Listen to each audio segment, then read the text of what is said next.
The Edison wax cylinder recorder nearly slipped from Josephine Owens's gloved hands as the stagecoach hit another rut in the dusty Oklahoma road, and she clutched the precious device against her chest like a mother protecting her infant.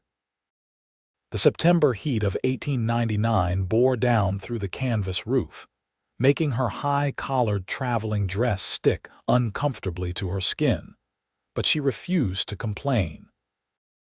She had traveled too far from Boston, endured too much skepticism from the university committee, to let discomfort dampen her determination now. Tahlequah sprawled before her as the coach crested the final hill, a collection of wooden buildings and red dirt streets nestled in the Cherokee Nation's heartland. Josephine pressed her face to the window, drinking in every detail.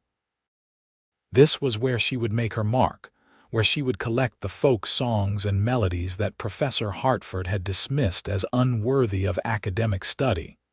She would prove him wrong. She would prove them all wrong. The stagecoach lurched to a stop outside the Cherokee Advocate building, and Josephine gathered her belongings with practiced efficiency. The cylinder recorder went into its protective case, her notebooks into her leather satchel, and her carpetbag she clutched in her other hand. The driver, a grizzled man with tobacco-stained teeth, helped her down without meeting her eyes. "The boarding house is 2 streets over, miss. Mrs. Turtle runs a clean establishment, meals included." Josephine thanked him and pressed a coin into his palm, then stood in the center of the dusty street, suddenly aware of how conspicuous she looked. Her traveling dress, though practical by Boston standards, marked her as an outsider here.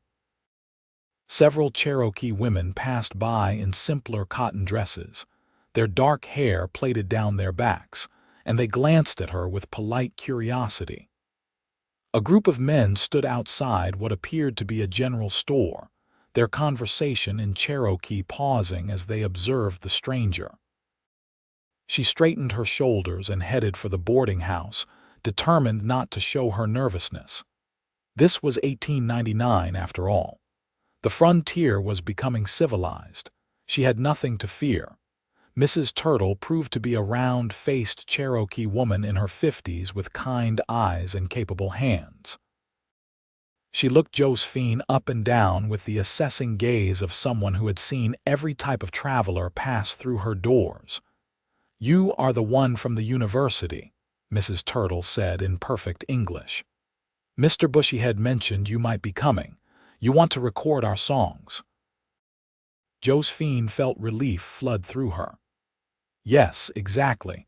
I have equipment, a recorder that captures sound onto wax cylinders. I hope to speak with elders, with anyone who knows the traditional songs and stories." Mrs. Turtle's expression shifted slightly, becoming more reserved. "Many of our elders do not trust outsiders with our songs. They are sacred, some of them, not for entertainment." "I understand," Josephine said quickly, though her heart sank. "I do not want to exploit anyone or take what is not freely given. I genuinely want to preserve these songs to ensure they are not lost. The world is changing so quickly." "Yes," Mrs. Turtle agreed softly. "The world changes whether we wish it or not." She picked up Josephine's carpetbag with surprising strength. "Come, I will show you your room. We can talk more over supper." The room was small but clean, with a narrow bed, a washstand, and a window that looked out over the street. Josephine unpacked her belongings carefully, hanging her spare dress in the small wardrobe and arranging her recording equipment on the desk. The cylinder recorder gleamed in the afternoon light, all brass and possibility. She had just finished washing the travel dust from her face and hands when a knock sounded at her door. Mrs. Turtle stood in the hallway, a slight frown creasing her forehead. "There is someone here to see you." "A cowboy named Kane Sullivan.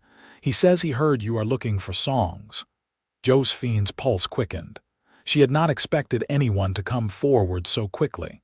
She followed Mrs. Turtle down the narrow stairs to the boarding house's small parlor, where a tall figure stood silhouetted against the window. Kane Sullivan turned as she entered, and Josephine found herself looking up into the most striking pair of gray eyes she had ever seen. He was younger than she had expected, probably no more than 25 or 26 to her own 22 years. His sun-bronzed face was angular and clean-shaven, and his dark hair curled slightly beneath the brim of his worn Stetson. He held the hat in his hands now, turning it nervously as he studied her with equal intensity. "Miss Owens," he said, his voice a low rumble that seemed to vibrate in her chest. "I hope I am not intruding. Old Man Sequoia at the general store mentioned you were collecting songs. I thought I might be able to help." "You know traditional songs?" Josephine asked, trying to keep the skepticism from her voice. He did not look Cherokee with his lighter coloring and gray eyes. Kane's mouth quirked slightly. "Not the Cherokee songs, no. But I know cattle songs, trail songs, the melodies the cowboys sing on the long drives. I thought maybe those would interest you too." Josephine felt a flush of embarrassment at her assumption. Of course, the folk music of this region would include more than just Cherokee traditions. The cattle industry had shaped Oklahoma territory just as much as the indigenous nations. "Yes," she said warmly. "Those songs are exactly what I am hoping to record. The working songs, the ones people actually sing, not the parlor music that gets published in the cities." Kane's whole face changed when he smiled, a warmth entering those gray eyes that made Josephine's breath catch. "Then I would be happy to help. I work at the Sullivan Ranch about 5 miles north of town. We run cattle, some horses. I could introduce you to the other hands, the men who know more songs than I do." "That would be wonderful. When would be convenient? Tomorrow, if you like. I could bring a wagon, collect you after breakfast." He paused, his expression becoming more serious. "I should mention, most of the hands are not educated men. They might be shy about singing for a stranger, especially a lady from back east." Josephine lifted her chin.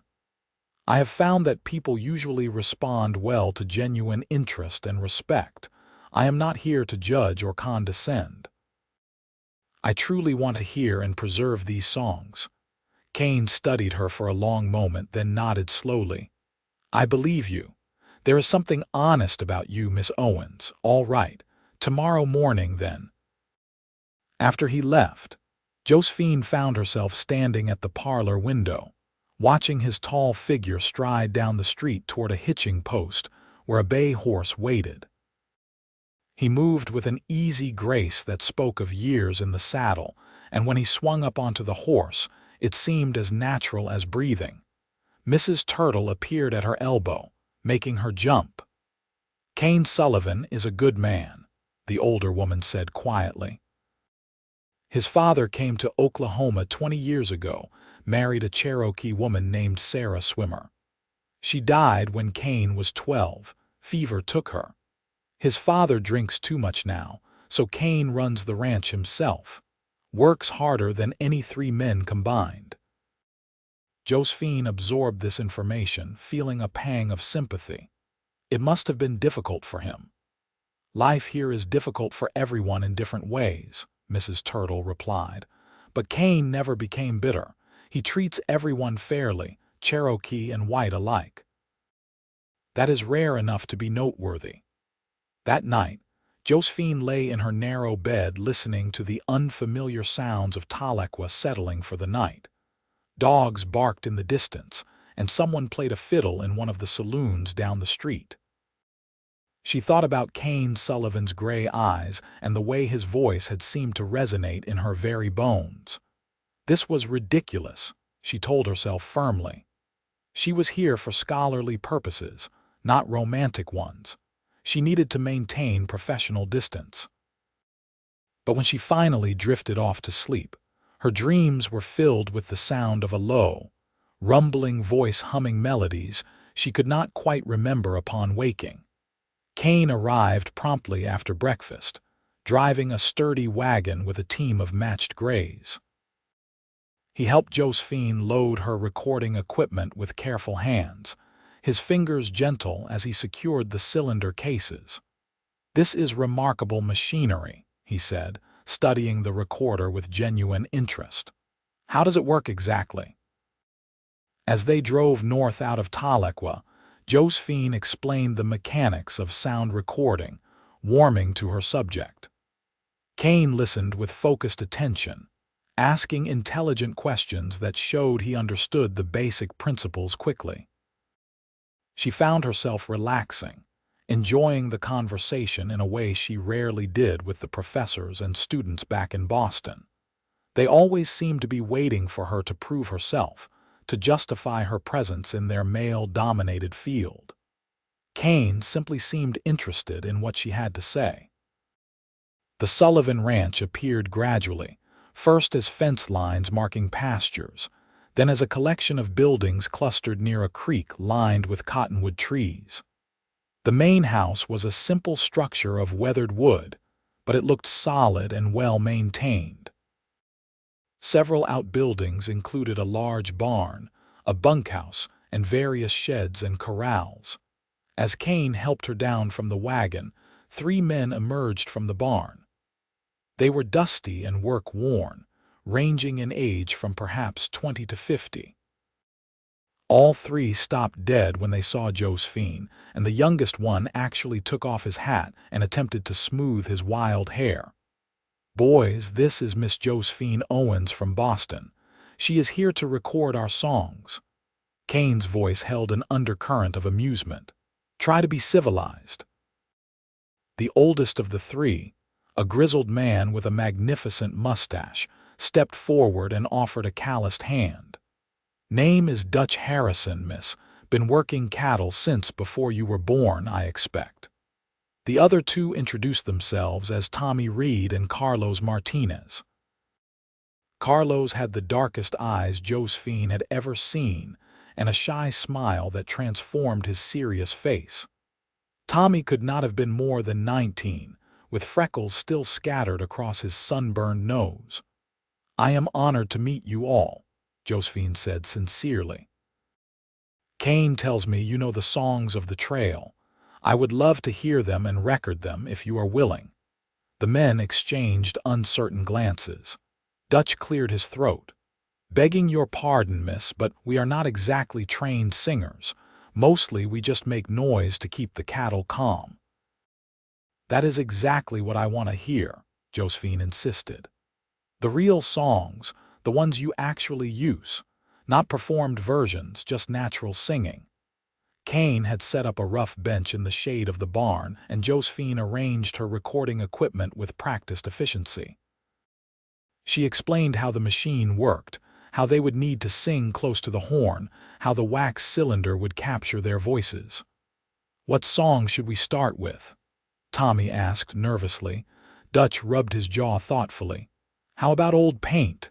Everyone knows that one." They gathered around the recorder, and Dutch began to sing in a surprisingly melodic voice. The song was simple and repetitive, telling of a cowboy and his horse, but there was something haunting about it. Tommy and Carlos joined in for the chorus, their voices blending in rough harmony. Josephine watched the cylinder rotate, capturing every note, and felt a thrill of accomplishment. This was exactly what she had hoped to find, these authentic voices singing the songs of their actual lives. Between recordings, the men relaxed and began to share stories about the songs, about long cattle drives and lonely nights under the stars. Carlos had a beautiful tenor voice and knew several Spanish songs his grandmother had taught him. Tommy mostly listened, occasionally chiming in with a verse or two. "What about you, boss?" Dutch asked Kane. "You going to sing for the lady?" Kane had been standing apart, leaning against the barn with his arms crossed, and now he shook his head. "You boys are the singers." "I am just here to facilitate." "That is not true," Tommy protested. You sing all the time when we are working the herd. You have got the best voice of any of us." Josephine found herself curious. "I would love to hear you if you are willing." Kane's ears turned slightly red and he ducked his head. "I am not much for performing." "This is not performing," Josephine said gently. "It is just sharing. Like you said, the songs you sing while working." He was quiet for a long moment, and Josephine thought he would refuse. But then he pushed off from the barn and came to stand near the recorder. He did not look at her, his gaze fixed on some distant point beyond the barn. When he began to hum, Josephine felt something shift in her chest. It was not a song exactly, just a wordless melody that rose and fell like the rolling prairie. The sound was deep and pure, resonating with something primal and true. It spoke of loneliness and endurance, of wide open spaces and endless sky. The other men had fallen silent, listening with the same rapt attention Josephine felt. Even the ranch seemed to quiet around them as if the wind itself wanted to hear. When Kane finished, there was a moment of profound silence. Then Tommy let out a low whistle. "Damn, boss. I never heard you do it quite like that before." Kane's ears were definitely red now. "It is nothing, just something I do sometimes when I am alone with the herd." But Josephine was staring at the wax cylinder, hardly breathing. "That was extraordinary. You know where that melody came from?" "Is it a traditional song?" "I do not know," Kane admitted, finally meeting her eyes. "My mother used to hum something similar when I was young, but I think I have changed it over the years, added my own pieces to it." "It is beautiful," Josephine said softly. "Really, truly beautiful." Something passed between them in that moment, a connection that made Josephine's heart beat faster. Kane's gray eyes held hers, and she saw surprise there and recognition as if he felt it too. Dutch cleared his throat loudly. "Well, that is enough entertainment for one day, I expect. We have got cattle to move before supper." The spell broke, and Kane looked away first. "Right, thank you boys for indulging Miss Owens." As the ranch hands dispersed to their work, Kane helped Josephine pack up her equipment. His hands brushed hers as they wrapped the cylinder cases, and she felt that spark of connection again, electric and undeniable. "Would you like to stay for supper?" Kane asked. "It is nothing fancy, but Mrs. Chen, who cooks for us, makes excellent stew." Josephine knew she should decline, should maintain some professional distance. But she heard herself saying yes before she could think better of it. The meal was served in the ranch house kitchen, a large room that clearly served as the heart of the home. Mrs. Chen turned out to be a Chinese woman in her 40s who had come to Oklahoma during the railroad construction and stayed when she married a Cherokee farmer. She bustled around the kitchen with efficient grace, serving up bowls of rich beef stew and fresh cornbread. Kane's father appeared briefly, a hollow-eyed man who mumbled a greeting and disappeared again with a bottle. Kane's jaw tightened, but he said nothing, simply passed Josephine the cornbread with steady hands. The ranch hands ate with them, the conversation flowing easily around tales of difficult cattle and cranky horses. Josephine found herself laughing at Dutch's elaborate story about a longhorn steer with a personal vendetta against him. It was so different from the stiff, formal dinners she attended in Boston, where every word was weighed and measured. Here, there was a warmth and authenticity that made her chest ache with something she could not quite name. After supper, Kane drove her back to Tahlequah as the sun painted the sky in shades of orange and purple. They rode in comfortable silence for a while, the only sounds the creak of the wagon and the steady clip-clop of the horses' hooves. "Your mother's melody," Josephine said finally. "Would you consider singing it again? With words, if it has them. I would love to record a proper version." Kane was quiet for so long she thought he would not answer. Then he said, "It never had words, My mother just hummed it. I think it might have been something from her childhood, something Cherokee, but I never asked and now I cannot." The regret in his voice was palpable, and Josephine felt a rush of sympathy. "I am sorry. It must be hard not knowing your heritage fully." "I know enough," Kane said. "I know she loved this land, loved the way the wind sounds through the grass and how the sky goes on forever. I know she taught me to be fair and work hard and treat everyone with respect. The rest is just details." Josephine studied his profile in the fading light, the strong line of his jaw and the way his hands held the reins with casual competence. "You loved her very much." "Yes." The single word was weighted with a lifetime of grief and love. When they reached the boarding house, Kane helped her down from the wagon. His hand spanned her waist easily, and for a moment they stood very close, close enough that Josephine could see flecks of darker gray in his eyes. "Thank you for today," she said, her voice coming out softer than she intended. "It was exactly what I hoped to find here." "We should do it again," Kane said. "There are other ranchers in the area, other cowboys who know songs. I could introduce you, help you make connections." "I would like that very much." He smiled then, that transformation that made her heart skip. "Good. I will come by tomorrow afternoon if that suits you." Josephine nodded, not trusting her voice. She watched him drive away into the gathering dusk, and only when the wagon had disappeared around the corner did she allow herself to acknowledge the truth. She was in trouble. Deep, complicated, wonderful trouble. Over the next 2 weeks, Kane became Josephine's constant companion and guide.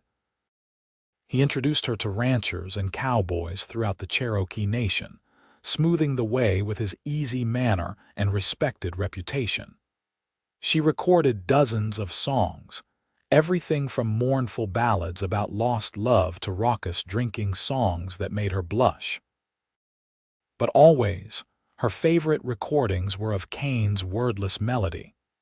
He hummed it for her 3 more times, each version slightly different, and she played those cylinders back late at night in her room, listening to that deep, pure voice until she fell asleep. They spent long days traveling between ranches, and during the hours on the wagon, they talked.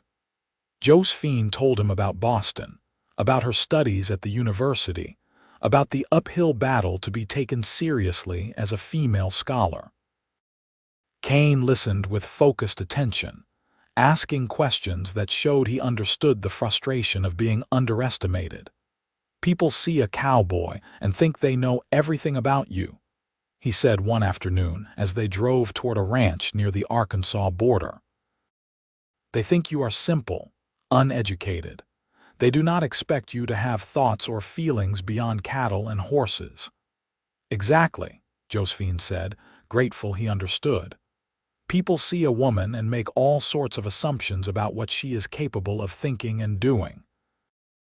Kane glanced at her, his gray eyes warm. "You are the most capable person I have met, male or female. The way you handle that equipment, the way you put people at ease so they feel comfortable singing for you, it is remarkable." Josephine felt heat rise in her cheeks. "Thank you. That means a great deal, especially coming from you." "Why especially from me?" She hesitated, then decided honesty was best. "Because I respect you. Because in just 2 weeks, you have become someone whose opinion matters to me." The wagon rolled on for several moments before Kane spoke again. "Your opinion matters to me too, Josephine."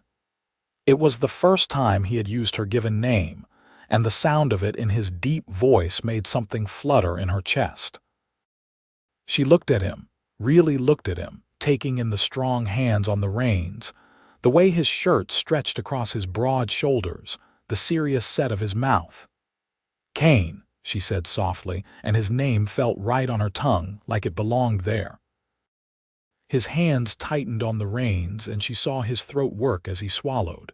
"Yes, I am glad I came to Tahlequah. I am glad I met you." "So am I," he said quietly. more than I can properly express. The ranch they visited that day belonged to a family named Morrison, and they had 7 sons who all sang in rough harmony. Josephine recorded them enthusiastically, but part of her mind stayed fixed on Kane, on the way he had said her name, on the unspoken things that seemed to hover in the air between them. On the drive back to town, the sky opened up without warning, a sudden Oklahoma thunderstorm that drenched them within seconds. Kane urged the horses to a faster pace, but they were miles from anywhere, and within moments they were both soaked through. Lightning cracked overhead, and the horses shied nervously. Kane fought to keep them steady, his strong hands managing the reins with practiced skill. Josephine grabbed the recording equipment, trying to shield it from the worst of the rain. "There," Kane shouted over the thunder, pointing toward a stand of trees. "Old line shack. We can wait out the storm." He guided the horses off the road toward a small, weathered structure barely visible through the sheets of rain. It was tiny, just one room with a sagging porch, but it was shelter. Kane helped Josephine down and they ran for the door, the recording equipment clutched between them. Inside, the cabin was dusty and clearly abandoned, but it was dry. Rain drummed on the roof, and wind rattled the single window. Kane found an old lamp with a bit of oil still in it and got it lit, casting warm light through the dim space. Josephine set down the equipment carefully, then looked at herself. Her dress was completely soaked, clinging to her in a way that would be scandalous in Boston. Her hair had come loose from its pins and hung in wet ropes down her back. She must look absolutely bedraggled, but when she glanced at Kane, he was staring at her with such intensity that her breath caught. Water dripped from his hair, ran down his face, but he did not seem to notice. His gray eyes were almost silver in the lamplight, and the expression in them made her heart race. "Josephine," he said, his voice rough, "I need to tell you something." She waited, hardly breathing, as he crossed the small space between them. "These past 2 weeks have been the best of my life," he said. "Every moment with you, every conversation, every smile you have given me. I know I am just a cowboy. I know I have nothing like the education you have, nothing like the future you could have back east. But I cannot let you leave here without telling you that I have fallen in love with you." Josephine's heart felt like it might burst from her chest. "Kane, you do not have to say anything," he continued quickly. "I know it is impossible.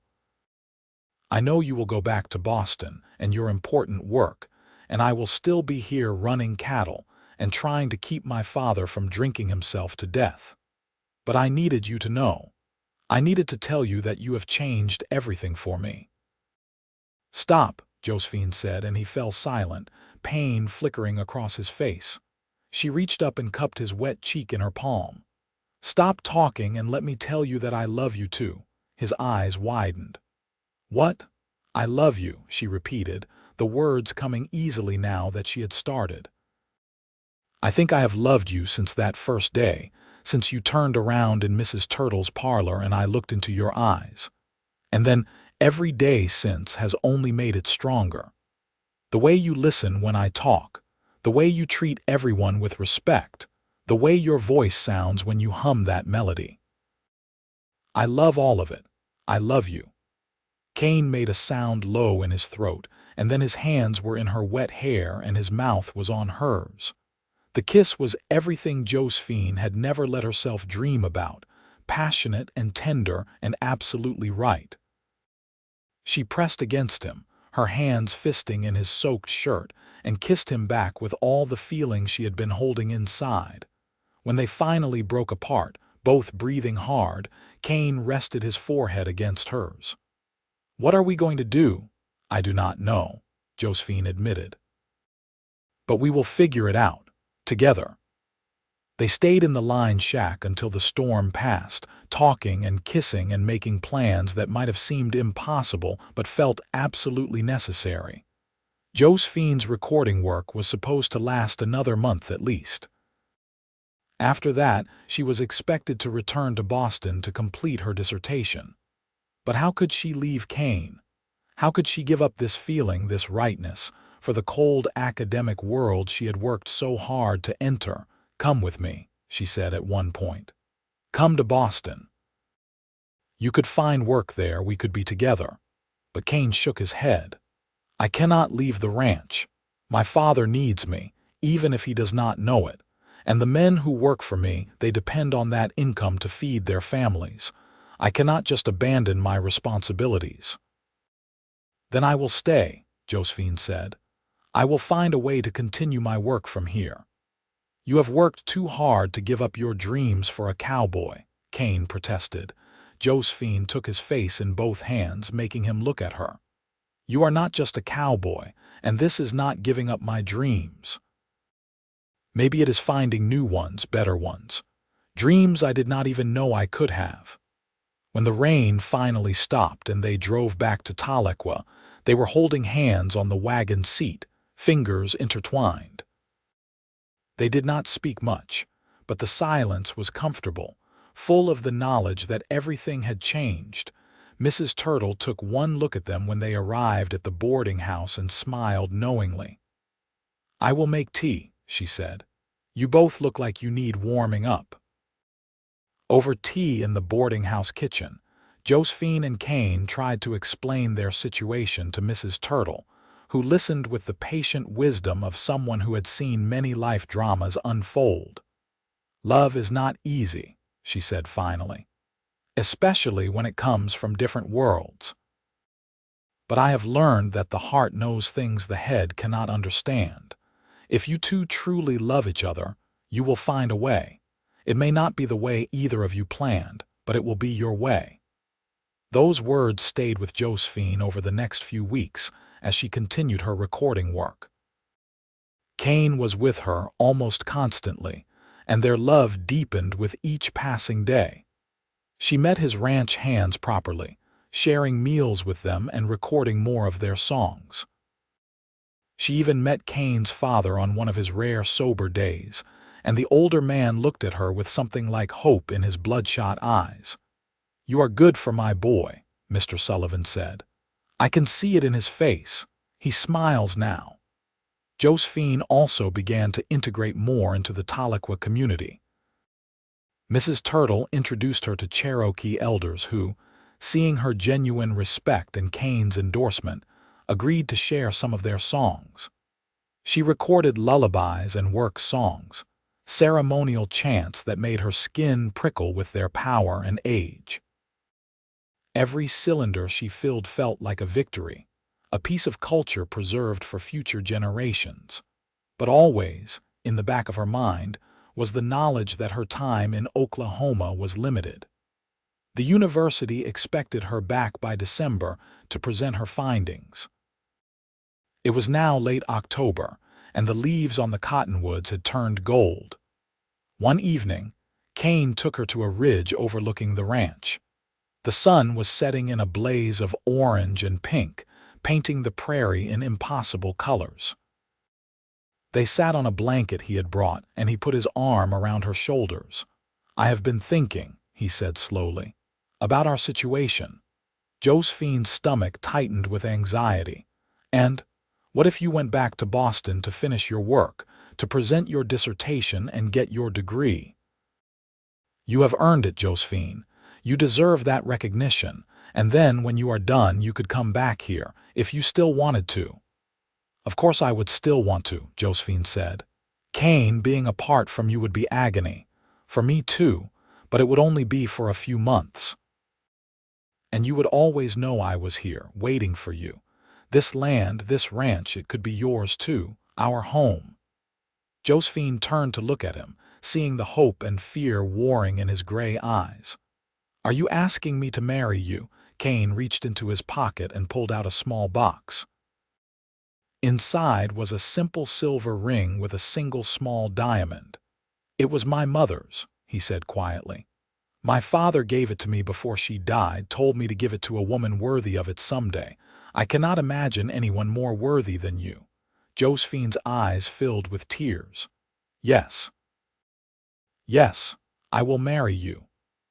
He slipped the ring onto her finger and it fit perfectly, as if it had been made for her. Then he kissed her as the sun painted the sky in glory around them, and Josephine knew she was exactly where she belonged. They were married 3 days later in a simple ceremony at the Cherokee courthouse.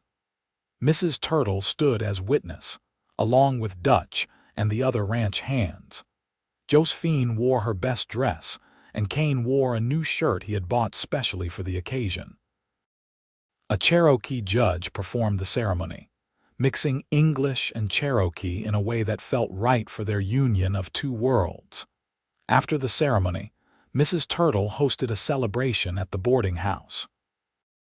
The whole community seemed to turn out, Cherokee families and white settlers alike, all coming to wish the couple well. Carlos played guitar while Tommy sang, and Dutch gave a rambling speech about how he had never seen the boss so happy. That night, Josephine moved her belongings to the ranch. Kane had cleaned and prepared the main bedroom, filling it with wildflowers and making sure everything was perfect. When they were finally alone, he took her hands and looked at her with such love that she felt it like a physical warmth. "Are you sure about this?" he asked. "About me, about this life. I have never been more sure of anything," Josephine replied, and she meant it with every fiber of her being. Their wedding night was tender and passionate, a discovery of each other that left them both breathless and amazed. Afterward, they lay in each other's arms and Kane hummed his melody softly. Josephine listened, her head on his chest, feeling his voice rumble through his body. "I think I know what words should go with that melody now," she murmured sleepily. "What words? Yours, mine, ours, forever." Kane's arms tightened around her. "Perfect. Those are perfect." The next few weeks passed in a blur of happiness.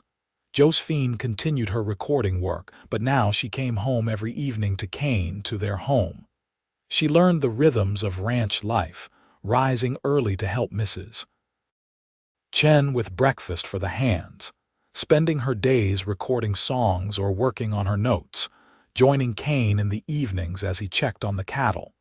She wrote long letters to the university, explaining that she had married and would be staying in Oklahoma. She would still complete her dissertation, she assured them, and she would return briefly in December to defend it. But her life was here now, her future. The response from Professor Hartford was predictably dismissive. He wrote that she was throwing away her potential, that she would regret choosing a cowboy over her career. But his opinion no longer had the power to hurt her. She knew her worth, knew the value of her work, and she had Kane's unwavering support. "You are brilliant," Kane told her one evening as she worked on transcribing a particularly complex Cherokee chant. "Anyone who cannot see that is a fool." In mid-November, Dutch burst into the house one morning with urgent news. "Boss, we have got cattle missing from the north pasture. Looks like rustlers hit us in the night." Kane's expression went hard. "How many head?" "At least 20, maybe more. Tommy is out tracking them now." Josephine felt a chill of fear. She knew rustling was still a problem in Oklahoma, knew that men had died protecting their herds. "What will you do?" "Track them, get our cattle back," Kane said grimly. He was already strapping on his gun belt, checking his revolver with practiced efficiency. "Dutch, gather the boys. We ride in 15 minutes. "I am coming with you," Josephine said. "Absolutely not. This could be dangerous." "Then I definitely should come. Kane, I am your wife. Your place is my place. Your troubles are my troubles." They stared at each other for a long moment, and she saw him wrestling with his desire to protect her and his respect for her independence. Finally, he sighed. "You stay well back from any trouble. You do not engage, you do not take risks. Understood, understood." She changed quickly into her most practical dress and borrowed a pair of Kane's work gloves. By the time she emerged, the ranch hands were mounted and ready. Kane helped her up onto a gentle mare named Bess, and they set out at a fast trot toward the north pasture. Tommy met them at the fence line, his young face serious. Tracks lead northeast toward the old Parsons property. 4 riders driving the cattle hard. Kane studied the tracks, his jaw tight. The Parsons place has been abandoned for years. Good place to hide stolen cattle until you can move them. They followed the trail for over an hour, the morning sun climbing higher as they rode. Josephine focused on staying in the saddle, on keeping up with the men. She could feel the tension radiating from Kane, see the way his hand rested on his gun. The old Parsons ranch appeared suddenly, a collection of dilapidated buildings in a small valley. And there, in a makeshift corral, were the missing cattle, along with 4 men who looked up in alarm at the approaching riders.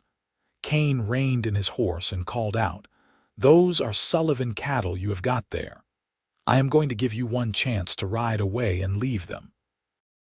One of the rustlers, a burly man with a thick beard, laughed. "Or what, Sullivan? You going to take on all 4 of us, if I have to?"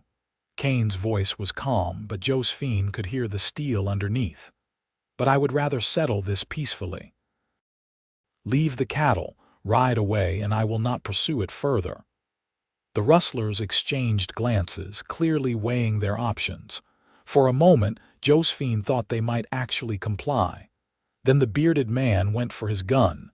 Everything happened very fast. Kane drew and fired in one smooth motion, the shot kicking up dirt at the rustlers' feet. The other ranch hands had their weapons out now too, creating a semicircle of armed men. "Next one does not miss," Kane said flatly. "Your choice." The rustlers, faced with 5 armed men who clearly knew how to shoot, slowly raised their hands. Dutch and Carlos dismounted to secure them while Tommy and Kane kept them covered. "We should take them to the territorial marshal in Tahlequah," Kane said. "Let the law handle this properly." As they rounded up the cattle and tied up the rustlers, Josephine felt her hands shaking with delayed reaction. It had all happened so fast, and while no one had been seriously hurt, she understood how easily it could have gone differently. Kane seemed to sense her distress, because as they started the slow journey back to the ranch with the recovered cattle, he rode close to her side. "Are you all right?" "Yes. Just realizing how dangerous your life can be out here. I told you it was not safe for you to come." "I am still glad I did. I am glad I saw that side of your life too, not just the pleasant parts." She reached over and took his hand. "I love all of you, Kane. The gentle man who hums melodies and the strong man who protects what is his." His fingers tightened around hers. "I was terrified for you. If anything had happened, if they had shot toward you. But they did not. We are both fine. And now I understand even better why this land, this ranch, means so much to you. It is worth fighting for." They delivered the rustlers to the territorial marshal in Tahlequah, and Kane filed a formal complaint. The marshal, a tired-looking man named Roberts, promised they would be prosecuted to the full extent of the law.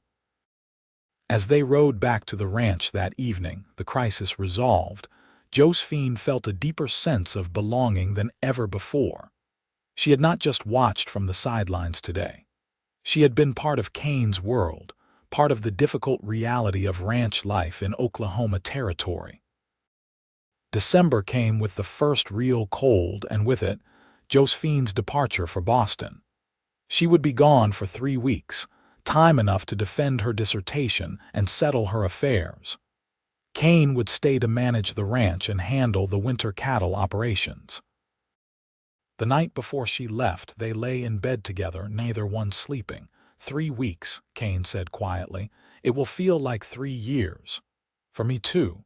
But I will be back before you know it, and then I will never leave again. Promise." Josephine rolled over to look at him, at his beloved face in the moonlight streaming through the window. "I promise. Kane, you are my home now. Wherever you are, that is where I belong." They made love slowly, tenderly, trying to memorize every touch, every sensation. And when Josephine finally fell asleep in his arms, she dreamed of returning home. The journey to Boston was long and lonely. Josephine spent the hours on the train reviewing her notes, preparing her defense, but her mind kept wandering back to Oklahoma, to Kane. She touched the silver ring on her finger constantly, a talisman connecting her to the life she had left behind. Boston felt smaller somehow, grayer. The university buildings that had once inspired her now seemed stuffy and confining. But she threw herself into her work, preparing a presentation on the folk music of the Cherokee Nation and the cattle country of Oklahoma Territory. Professor Hartford was skeptical from the start. At her dissertation defense, he challenged every point, questioned every conclusion. He implied her work was compromised by her emotional involvement with her subjects, that she had gone native and lost her scholarly objectivity. Josephine stood her ground, presenting her recordings, her transcriptions, her carefully documented research. She spoke passionately about the importance of preserving these musical traditions, of recognizing the value in working class and indigenous music. The committee deliberated for hours while Josephine waited in the hallway, pacing nervously. Finally, they called her back in. The chairman, an elderly professor named Dr. Winters, looked at her over his spectacles. "Miss Owens, or should I say Mrs. Sullivan, your work is unconventional. It challenges many of our assumptions about what constitutes worthy academic study. However, it is also thorough, well-documented, and genuinely innovative. We have decided to accept your dissertation and award you your degree." Josephine felt tears spring to her eyes. Thank you so much."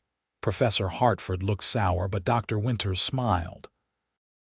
"I hope you will continue your research, Mrs. Sullivan.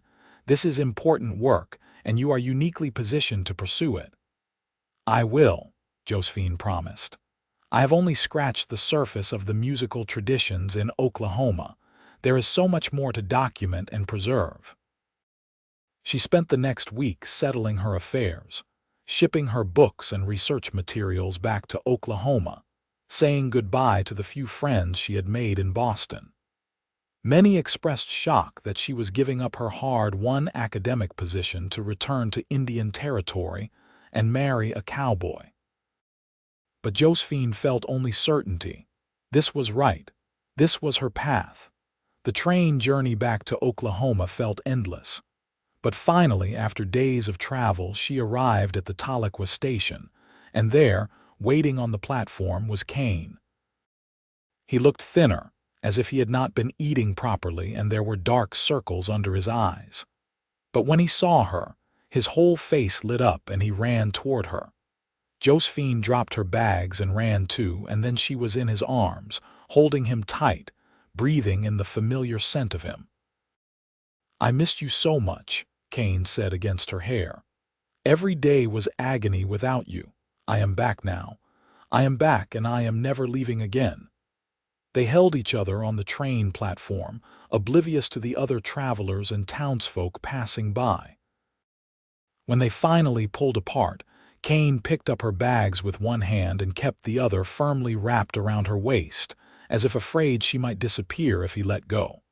The ranch looked beautiful in the winter light, the bare cottonwood stark against the pale sky. Mrs. Chen had prepared a special welcome home dinner, and the ranch hands all came to greet Josephine with genuine warmth. Even Kane's father appeared, sober for once, and shook her hand. "Glad you came back," he said gruffly. "The boy was not the same without you." That night, alone in their bedroom, Kane and Josephine made love with the desperate intensity of reunion. Afterward, as they lay tangled together, Kane began to hum his melody. Josephine joined in, their voices blending, and the sound was right in a way it had never been before. Complete. Whole. The winter passed in a blur of contentment.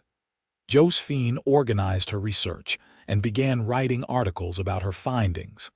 Several academic journals expressed interest in publishing her work, which filled her with quiet satisfaction. She was building a career on her own terms, from her own home. She also continued recording. Mrs. Turtle introduced her to more Cherokee elders, and Josephine's collection grew. She recorded healing songs and mourning songs, songs about the Trail of Tears and songs about resilience. Each cylinder felt precious, a piece of history preserved. Kane supported her work completely, understanding when she needed quiet to write, helping her plan recording trips, even learning to operate the cylinder recorder himself.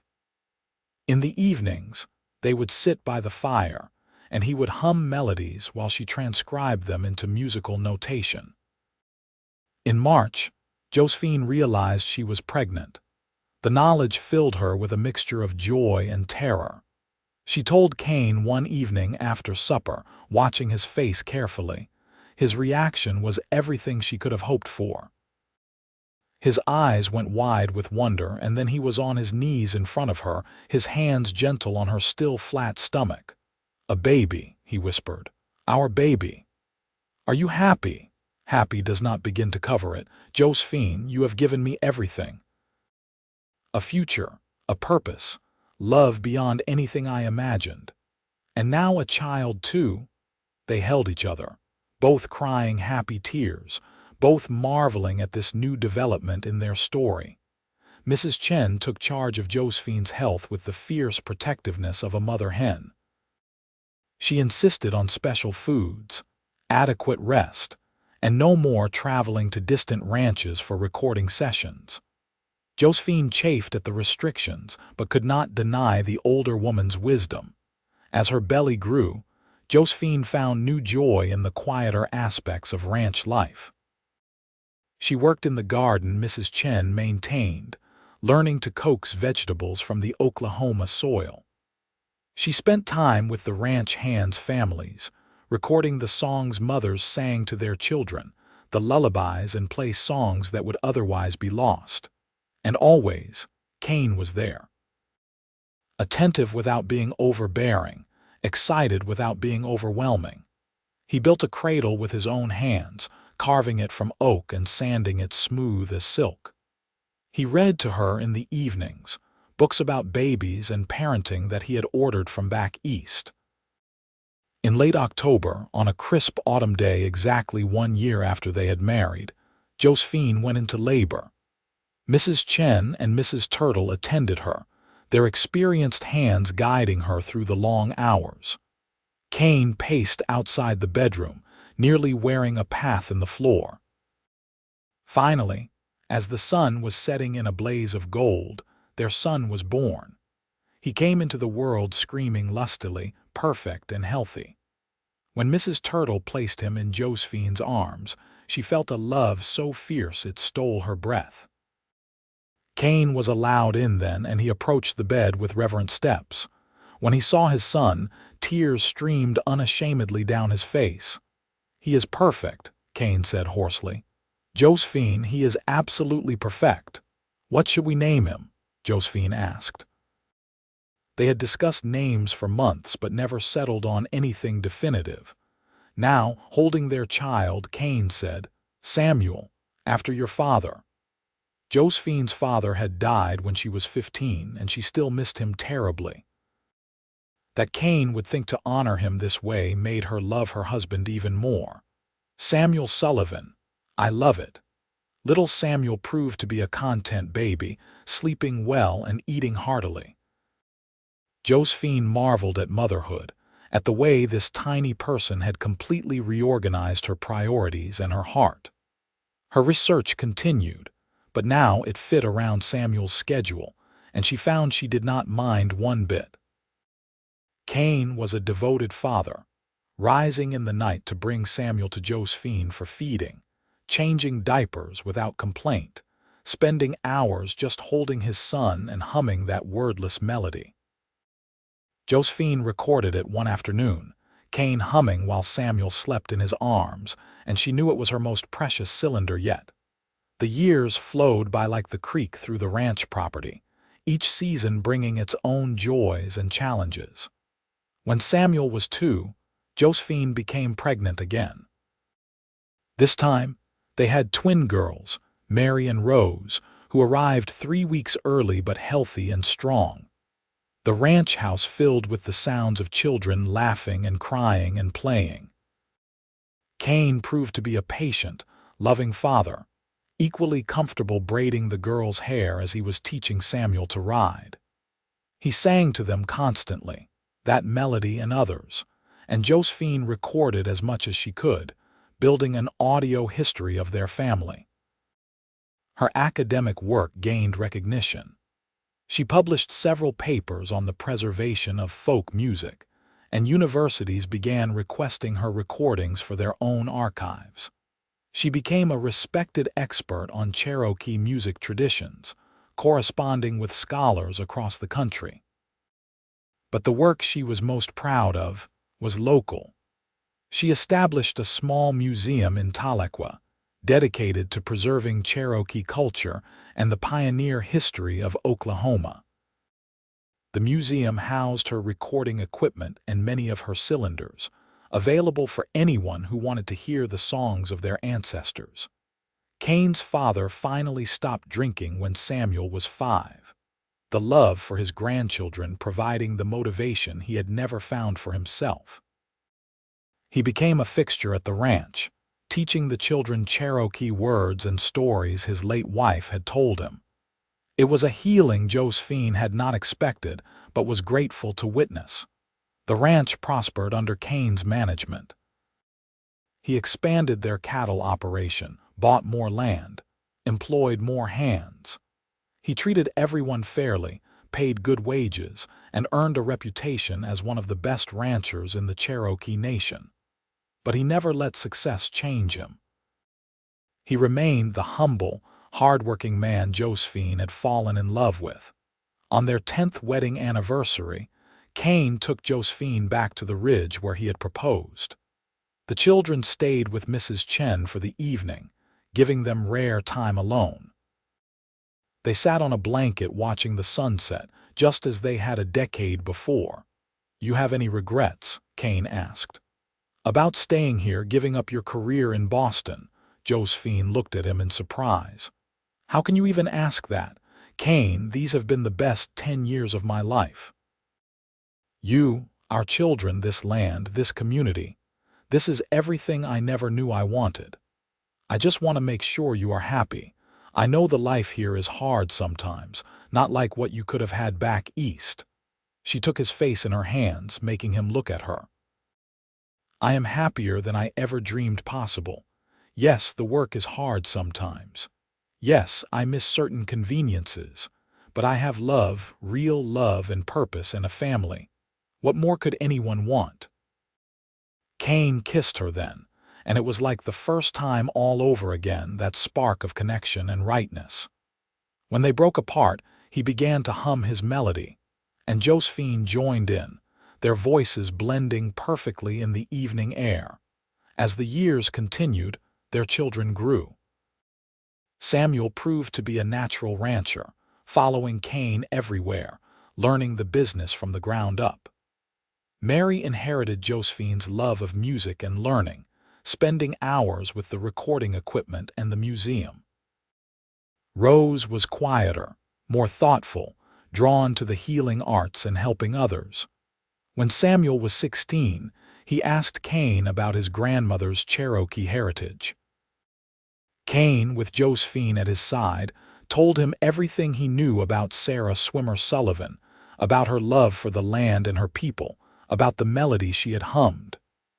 "I wish I could have known her," Samuel said wistfully. "You carry her spirit in you," Kane replied. "Every time you work with the cattle, every time you treat someone fairly, every time you appreciate this land. She lives on in you, in all of us." It was around this time that Josephine began to think about formalizing the teaching of Cherokee music. She worked with tribal elders to establish a program where young Cherokee people could learn the traditional songs from their elders, ensuring the knowledge would be passed down through generations. The program was a success, and Josephine found immense satisfaction in watching young people connect with their heritage through music.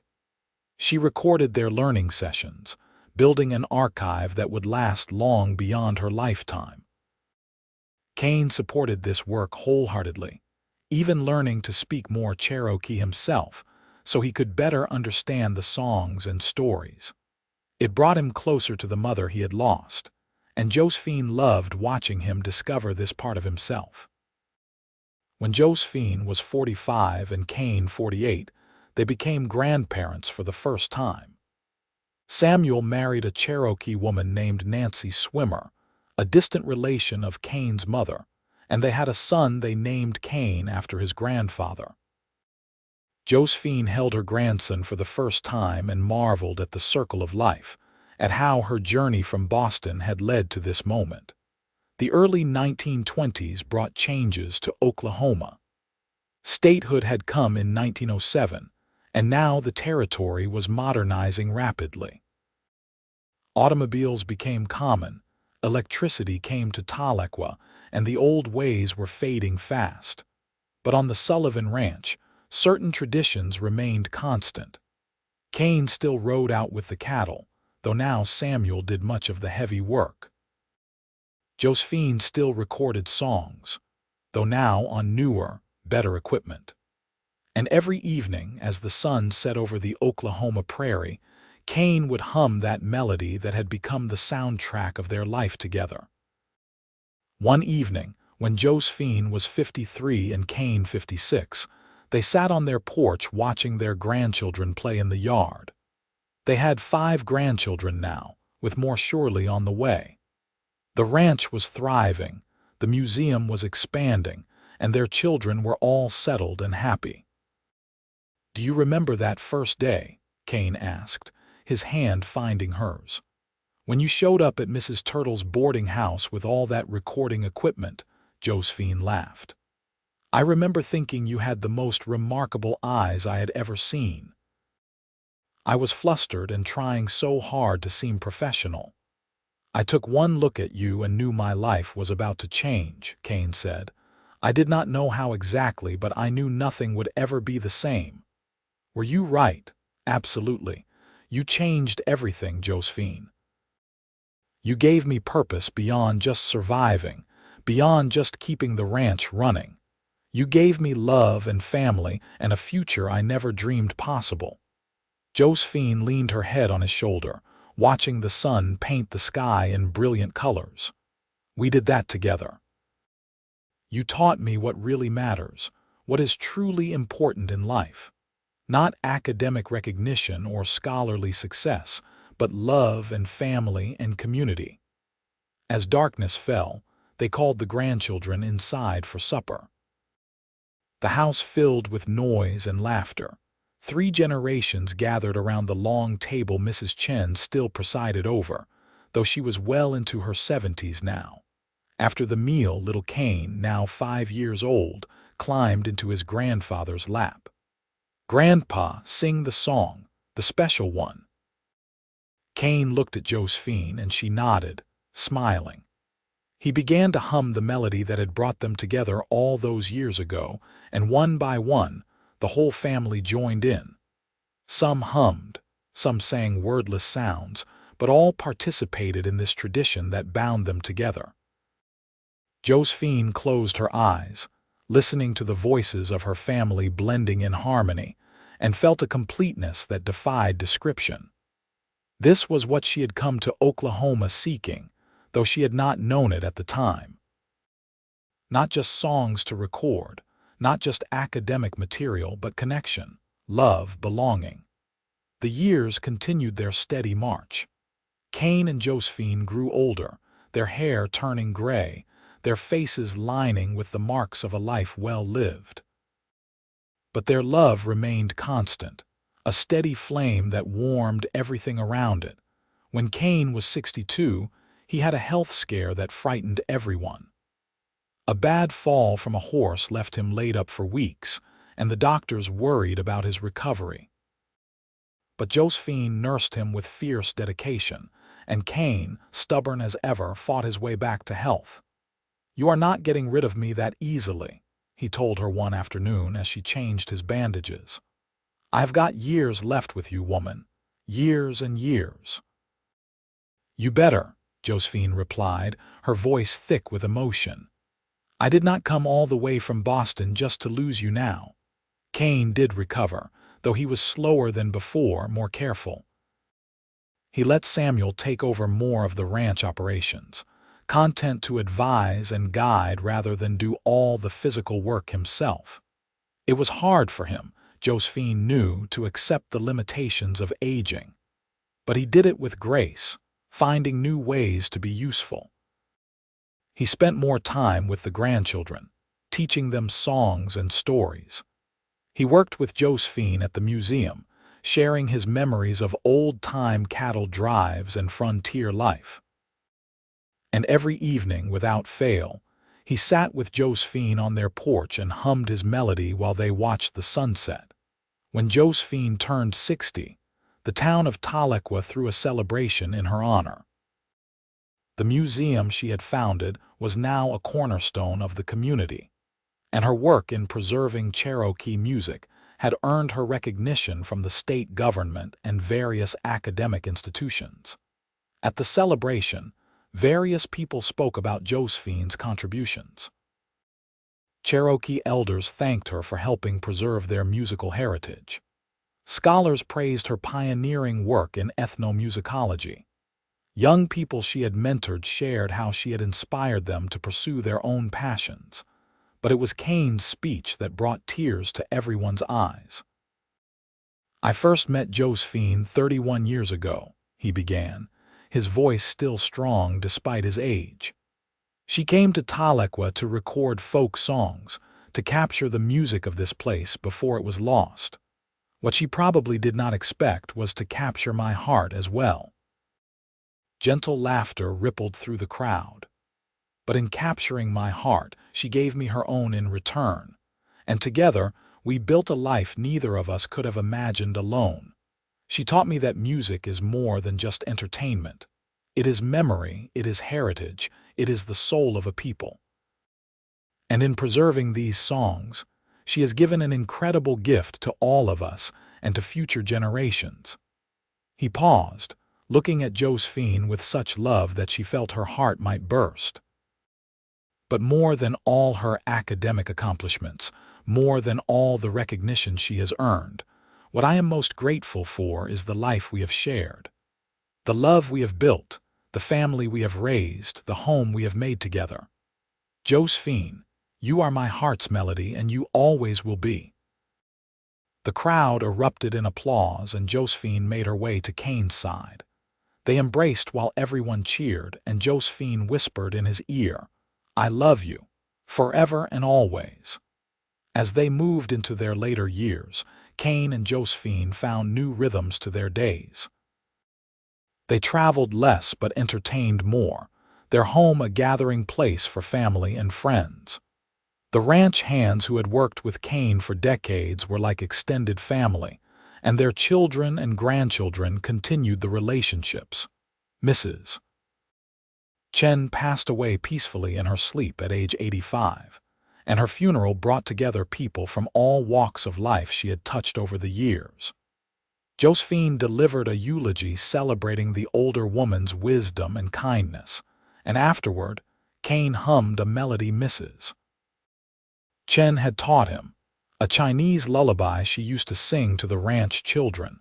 Kane's father lived to see his great-great-grandchildren before passing at the remarkable age of 92.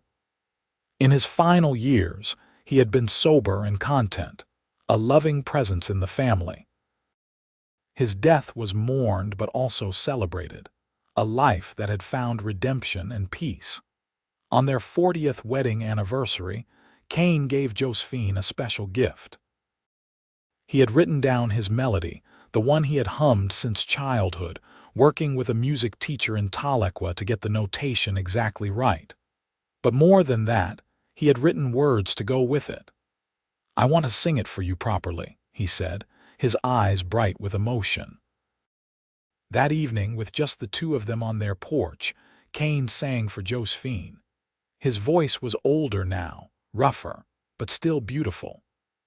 The words spoke of love and home, of the wind through the grass and the endless sky, of two souls finding each other against all odds. When he finished, Josephine was crying openly. "It is perfect. Kane, it is absolutely perfect. I wanted you to know," he said, "that every note of that melody has always been about you. From the moment I first saw you, you became the music in my heart." They sat together as night fell, holding hands and listening to the sounds of the ranch settling for the evening. In the distance, they could hear their grandchildren laughing, the cattle lowing softly, the wind moving through the cottonwoods. No regrets. Kane asked, as he had asked so many times over the years. "Not a single one," Josephine replied, as she always did. "This life with you has been everything." As the years advanced, both Kane and Josephine slowed down considerably. They spent more time resting, more time simply being together. Their children and grandchildren took over the running of the ranch and the museum, but Kane and Josephine remained the heart of the family, the elders whose wisdom everyone sought. When Kane was 71 and Josephine 68, he became seriously ill with pneumonia. The whole family gathered at the ranch house, fearing the worst. For days, Kane lay in their bed, struggling to breathe, and Josephine never left his side. She held his hand and told him stories of their life together. She reminded him of that first day they met, of the lined shack during the thunderstorm, of their wedding and the birth of their children. She told him about every joy, every challenge they had faced and overcome together. And she hummed his melody, that simple tune that had woven through their entire life together. On the third night, when his fever finally broke and he opened his eyes clearly for the first time in days, the first words he said were, "Still here. Told you I was not leaving you yet." Josephine laughed and cried at the same time. "You stubborn man, you scared me half to death. Cannot have that. We have got more years together still. I am not done loving you." Kane recovered slowly but surely, and though he was frailer than before, his spirit remained strong. On good days, he would sit on the porch and hold court with his grandchildren and great-grandchildren, telling stories about the old days when Oklahoma was still a territory, and life was harder but simpler. Josephine continued her work at the museum, though now she mostly advised and consulted rather than doing the physical labor. She had trained several younger people to carry on her preservation work, and she took great satisfaction in seeing them excel. On a crisp October morning, exactly 50 years after they had married, Kane woke Josephine before dawn. Despite his age and frailty, there was an energy about him that reminded her of the young cowboy she had fallen in love with. "Get dressed," he said. "I want to show you something." They drove out to the ridge in an automobile now, Samuel driving them carefully over the rough terrain. The sky was just beginning to lighten in the east, painting everything in soft gray and pink. Kane helped Josephine out of the car, and they stood at the edge of the ridge, looking out over the ranch they had built together, the land they had loved and worked for half a century. 50 years, Kane said softly. 50 years since you agreed to marry a simple cowboy and make this place your home." "Best decision I ever made," Josephine replied, leaning against him. They watched the sun rise together, painting the Oklahoma prairie in gold and orange. And as the light spread across the land, Kane began to hum his melody. Josephine joined in, their voices blending as they always had, two parts of one whole. When the song ended, Kane turned to Josephine and kissed her gently. "Thank you for everything.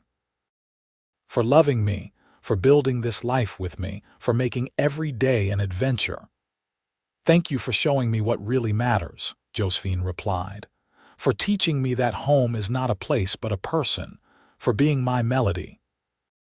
They stood together on that ridge as the sun climbed higher, an old couple who had loved each other through decades, through challenges and joys, through everything life could throw at them.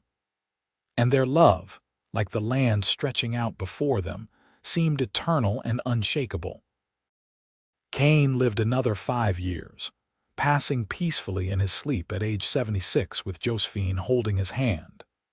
His funeral was the largest Tahlequah had ever seen, people coming from across Oklahoma to pay their respects to a man who had lived with integrity and loved with his whole heart. At the service, Josephine sang his melody, the words he had written for their 40th anniversary. Her voice was thin and quavering with age and grief, but everyone listened in reverent silence, and when she finished, there was not a dry eye in the church. After Kane's death, Josephine continued for several more years, finding purpose in her work and solace in her family. She finished her comprehensive documentation of Cherokee musical traditions, a work that would stand as her academic legacy. But more importantly, she spent time with her great-grandchildren, passing on the stories of their grandfather and the love that had defined her life. On a warm spring evening when Josephine was 82, she sat on the porch of the ranch house with her great-granddaughter Emily, who was studying music in college. Emily asked about the old wax cylinder recorder, still preserved at the museum. "Tell me about the first song you recorded, Grandma." "The very first one." Josephine smiled, her mind drifting back across the decades. "The first one I truly treasured was not a traditional song at all. It was just your great-grandfather humming a melody his mother had taught him. I did not know then that it would become the soundtrack of my entire life." "You still have that recording?" "Yes. It is at the museum, preserved and protected, but I do not need the recording to hear it. That melody lives in my heart, in my very soul. Every time I close my eyes, I can hear him humming it." That night, Josephine passed away peacefully in her sleep, a smile on her face. They found her in the morning with her hand resting on the silver ring she still wore, Kane's mother's ring that had sealed their promise to each other. At her funeral, the family gathered to celebrate a life that had touched so many. Emily sang the melody that Kane had made famous, the one he had hummed all those years ago for a young scholar from Boston. 3 generations joined in, the song that had started as a simple cowboy's tune becoming a family anthem, a legacy of love. They buried Josephine next to Kane on a hill overlooking the ranch, and on their shared headstone, they engraved a simple epitaph. "She came to record folk songs." His quiet hum became her favorite melody. Together, they made beautiful music. The museum Josephine founded continued to thrive, expanded by her descendants and the community she had served so faithfully. Her recordings, hundreds of wax cylinders and later formats, preserved the music and voices of a time that would otherwise have been lost. The ranch remained in the Sullivan family, passed down through generations who never forgot the love story that had made it all possible. And sometimes, on quiet evenings when the wind blew just right through the cottonwoods, people swore they could hear a melody humming across the prairie. 2 voices blending in perfect harmony, eternal and unending. Years later, when Emily became a renowned ethnomusicologist herself, she would often tell the story of her great-grandparents. She would explain how Josephine Owens had come to Oklahoma in 1899 seeking to preserve folk music, and how she had found so much more. She had found love and home and purpose, all wrapped up in a humble cowboy with gray eyes and a beautiful voice. The story of Kane and Josephine Sullivan became legendary in Oklahoma, a reminder that the greatest discoveries often come when we least expect them, and that love can be found in the most unlikely places. Young couples visited their grave, hoping some of that enduring love would touch their own lives. Scholars studied Josephine's techniques and Kane's support of her work, noting how rare it was in that era for a man to so completely embrace his wife's professional ambitions. But perhaps the greatest legacy of their love was simpler than all that. It was in the way their descendants treated each other with respect and kindness. It was in the music that continued to be played and preserved in Oklahoma. It was in the memory of two people who had loved each other completely, who had built something beautiful together, who had proved that following your heart can lead you exactly where you need to be. The melody Kane hummed all those years ago, the wordless tune that had become Josephine's favorite sound in all the world, lived on through the generations. It was sung at weddings and funerals, hummed to babies and great-grandchildren. It became part of the fabric of the Sullivan family, a reminder of where they came from and the love that had made them all possible. And so the story ended not with an ending at all, but with continuation. The love of Kane and Josephine Sullivan rippled forward through time, touching lives they would never know, preserving music and memories, and most importantly, the truth that real love endures beyond death, beyond time, beyond anything that tries to diminish it. In the quiet moments on the ranch, when the work was done and the family gathered together, someone would inevitably begin humming that familiar melody. And everyone would join in, their voices creating harmony the way Kane and Josephine's lives had created harmony, the way love always creates something greater than the sum of its parts.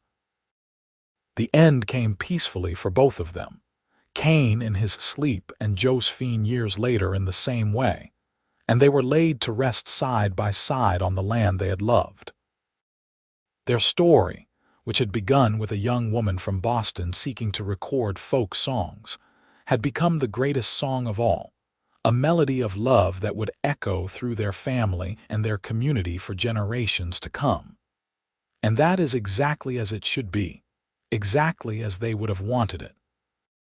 Because in the end, the best stories are not the ones we set out to write, but the ones we live, the ones we create through our choices and our courage, and most of all, through our capacity to love completely and without reservation. Kane and Josephine had done that, and in doing so, they had created something truly beautiful, truly lasting, truly worthy of being remembered and celebrated. Their great-great-grandchildren now run the ranch and the museum, carrying forward the traditions and the love that Kane and Josephine established. The recording equipment Josephine brought from Boston is displayed in a place of honor, and visitors can still listen to some of the original wax cylinders, hearing the voices of people long dead singing the songs of their lives. But the most popular recording, the one people request most often, is simple and unadorned. It is just Kane Sullivan, humming the melody his mother taught him, the melody that captured the heart of a scholar from Boston and became the foundation of a love story for the ages. When visitors listen to that recording, many report feeling something shift in their hearts, as if the love between Kane and Josephine is somehow embedded in the very grooves of that old wax cylinder, waiting to touch anyone who opens themselves to it. And perhaps that is the truest magic of all, that love once given freely never truly dies. It transforms and continues, it touches and inspires, it endures. Kane and Josephine Sullivan proved that, lived it, embodied it completely. Their story, which began with a chance meeting in a boarding house parlor in 1899, which grew through shared work and mutual respect into something profound and beautiful, which endured through decades of joy and challenge, ended only in the physical sense. In every other way, it continues still, a melody that plays on, bringing hope and inspiration to all who hear it. And somewhere, in whatever place exists beyond this life, two souls dance together still, their love as strong as ever, their melody playing forever in perfect, eternal harmony.